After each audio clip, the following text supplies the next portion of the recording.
இங்கே இருப்பதனால் இரவுக்கு தெரியாத பகலுக்கு புரியாத பொழுதொன்று நீ காட்டினாய்.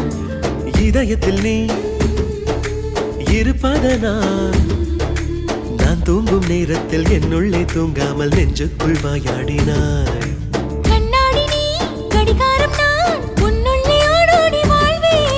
காதல் எனும் கடுதாசி நீ என்றென்றும்